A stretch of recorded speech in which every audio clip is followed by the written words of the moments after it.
Pourquoi tout le monde déteste Happy Chaos? Pendant longtemps, Happy Chaos a été perçu comme l'un des personnages les plus dominants de Guilty Gear Strive. À sa sortie, il semblait assez normal, mais en le maîtrisant, la communauté s'est vite rendu compte qu'il offrait des avantages difficiles à égaler.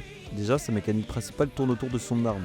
Lorsqu'il sort son pistolet, un viseur apparaît près de l'adversaire et, après un court instant, il se verrouille sur lui. Une fois le verrouillage effectué, la balle touche l'ennemi là où le viseur est fixé, ce qui rend sa pression à distance extrêmement oppressante.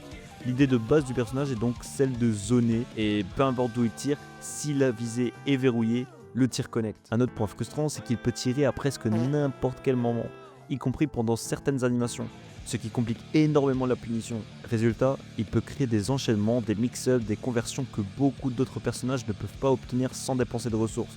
A l'époque, il était en plus très difficile de s'échapper à ces séquences, notamment à cause du fonctionnement d'anciennes mécaniques. Et il disposait aussi d'options de déplacement roll près de l'adversaire permettant à des situations ambiguës, parfois même des cross-ups selon les timings. Jouer contre lui à distance est donc un cauchemar. Et même si aujourd'hui il est plus aussi fort qu'avant grâce aux différentes mises à jour, beaucoup de joueurs continuent à le détester.